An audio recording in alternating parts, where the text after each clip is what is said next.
Hi everyone, welcome to 10 minutes a day series. And आज एक और वैल्यूएशन के साथ स्टार्ट करते हैं।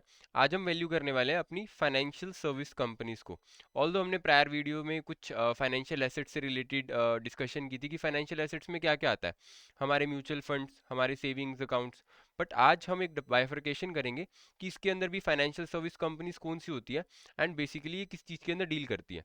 तो फाइनेंशियल सर्विस कंपनीज कौन सी होंगी जिनके पास प्रोवाइड करने के लिए क्या है, किस चीज़ के थ्रू वो बिजनेस कर रहे हैं अपना, फाइनेंशियल प्रोडक्ट्स या फिर वो सर्विसेज दे रही हैं कॉर्पोरेट सेक्टर को भी, नॉन कॉर्पोरेट सेक्टर्स को, उनके कस्टमर्स एंड बिजनेसेस हैं।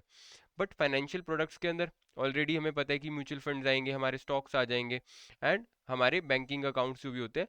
एंड सर्विसेज के अंदर जो भी बिजनेसेस जैसे बैंकिंग सर्विसेज है, वो इंश्योरेंस सर्विसेज होगी, तो ये हमारी कुछ फाइनेंशियल सर्विसेज कंपनीज है जो इसके अंदर डील करती हैं। नेक्स्ट, अगर हम बैंक की बात करें तो बैंक का एक मेन मोटिव क्या है जब वो वर्क कर रहा है? तो सबसे पहला काम उसको क्या होता है, डिपॉजिट्स को लेना। एंड जो डिपॉजिट्स वो लेगा उस पे वो कम रेट ऑफ इंटरेस्ट प्रोवाइड करेगा। एंड जब वो सामने लोन प्रोवाइड करेगा या फिर वो एडवांस प्रोवाइड करेगा, उस पे वो ज़्यादा रेट ऑफ इंटरेस्ट एक्सपेक्ट करके चलेगा। एंड जो दोनों का डिफरेंस होगा वो उसकी एज एन इनकम काम करेगी। तो रिवेन्यू उसका कहाँ से आएगा? जो इंटरेस्ट का डिफरेंस होगा जब वो एडवांस दे रहा है या फिर उसके पास डिपॉजिट्स आ रहे हैं, जो कि हम जनरली देखते हैं डे टू डे लाइफ में। एंड वेरियस सर्विसेज भी वो ऑफर करता है, कौन किसको? अपने डिपॉजिटर्स को या फिर लेंडर्स को। नेक्स्ट, जैसे स्टॉक, अगर आपको बैंक के अंदर एक लोकर चाहिए तो वो बैंक की सर्विसेज हो जाएगी जिसके लिए आपको पे करना पड़ेगा। नेक्स्ट हमारे पास आती है इंश्योरेंस कंपनीज। अब एज एन इंश्योरेंस कंपनी उसका काम क्या होगा? लोगों को इंश्योरेंस प्रोवाइड करना। हेल्थ हो सकता है, लाइफ इंश्योरेंस हो सकता है, कोई भी XYZ टाइप ऑफ इंश्योरेंस हो सकता है। एंड उसके बदले वो क्या चार्ज करेगी? उस पर लोगों को प्रीमियम पे करना पड़ेगा अपनी क्लेम्स के लिए। तो इंश्योरेंस कंपनी के पास पैसा किस मोटिव से आएगा, रीजन से आएगा? प्रीमियम्स के थ्रू उसके पास पैसा आएगा। बट एक तो उसकी वो इनकम सोर्स होगी जो प्रीमियम उसके पास आ रहा है। बट जब उसके पास वो प्रीमियम आ जाएगा तो ऐसा नहीं है कि वो उस पैसे को सिर्फ पड़े रहने देगी, उसको वो इन्वेस्टमेंट करेगी कहीं ना कहीं उसके प्रोजेक्ट्स के अंदर। या फिर हो सकता है कि कोई भी रिटर्न जो वो वहां से जनरेट कर रही है वो एज एन इनकम उसके लिए काम करेगा। मींस उसका इन्वेस्टमेंट पोर्टफोलियो होगा जहां से उसको एक सेकेंडरी सोर्स ऑफ इनकम आएगी। नेक्स्ट, इन्वेस्टमेंट बैंक जो आपकी इन्वेस्टमेंट्स के अंदर हेल्प करते हैं कि आपको कहाँ एक्विजिशन करनी है, कौन से बिजनेस के अंदर इन्वेस्ट करना चाहिए, डाइवेस्टिचर्स किस चीज़ के अंदर आपको किस बिजनेस को फॉलो नहीं करना है।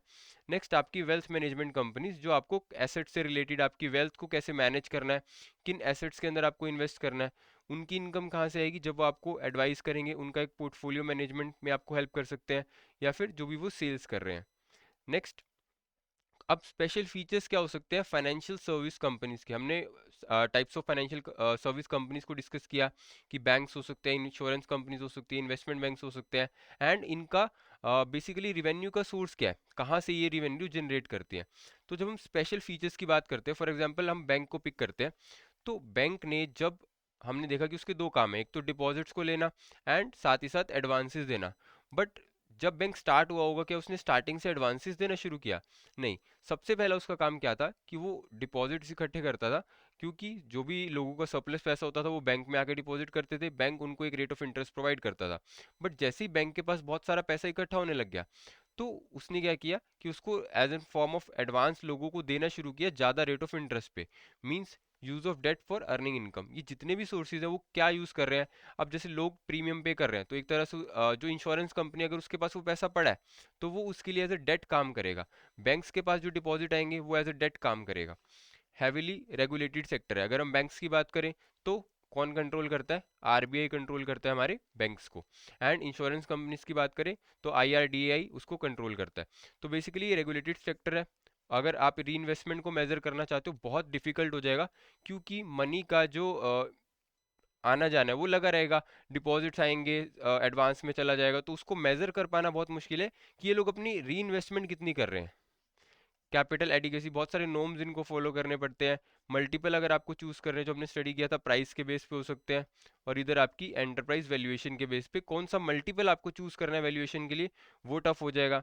एंड अगर आपको इनकम एस्टिमेशन करनी है, क्योंकि इन कंपनीज के अंदर जैसे बैंक के अंदर आप बहुत सारे लोन्स प्रोवाइड कर रहे हो, बट उसका एक नेगेटिव इम्पैक्ट क्या हो सकता है कि कुछ ऐसे लोग होंगे या कुछ ऐसे बिजनेसेस को जिनको आपने लोन दे रखा है, हो सकता है कि उसमें से आपको बैड डेट हो जाए एंड वो लोग आपको लोन वापस पे ही ना करें, तो आपको प्रोविजन फॉर लॉसेस भी बना के चलना पड़ता है।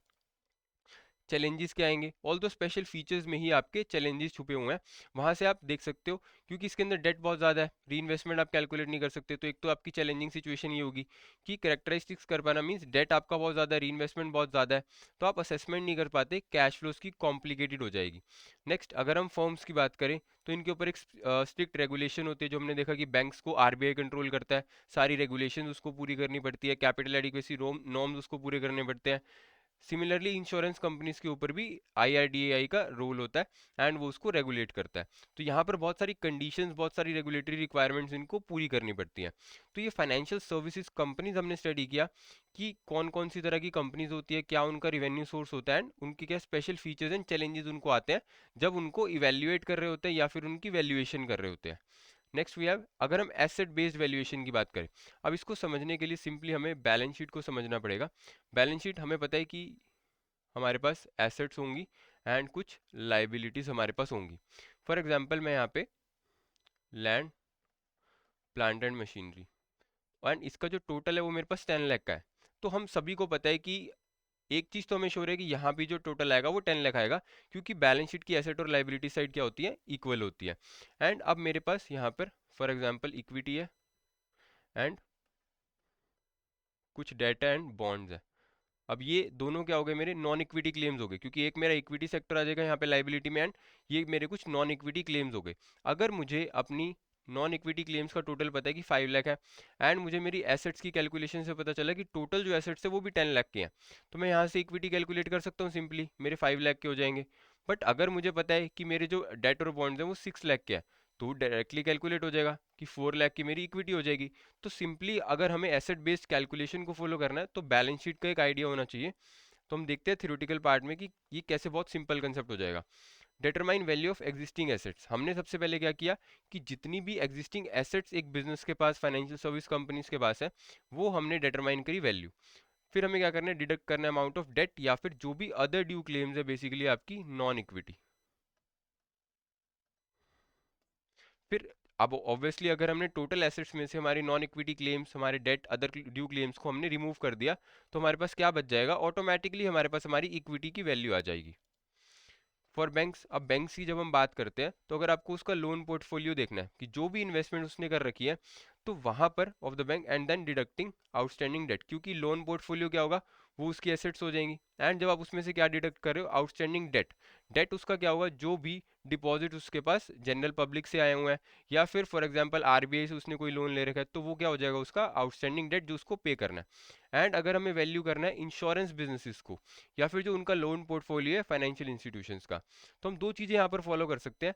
एक जो हम डायरेक्ट कंपैरिजन में या फिर मार्केट अप्रोच में भी स्टडी करके आए थे, कि आपको एस्टिमेट करना है प्राइस जिस पे वो लोन पोर्टफोलियो क्या हो सकता है कि कोई और फर्म उसको परचेज करेगी, अनदर फर्म क्या करेगी, आपको एक बायर फाइंड आउट करना है एंड वो बायर कितने में उस लोन पोर्टफोलियो को खरीदने के लिए रेडी है, कोई अदर बिजनेस हो सकता है, कोई अदर फर्म हो सकती है, उसका प्राइस आपको वहां से डिटरमाइन हो जाएगा। नेक्स्ट आप क्या कर सकते हो, वैल्यू कर सकते हो पोर्टफोलियो को based on expected cash flows generated by the loans, जो हमने डिस्काउंटेड कैश फ्लो वैल्यूएशन में भी स्टडी किया था कि अगर आपके पास कैश फ्लोज आ जाते हैं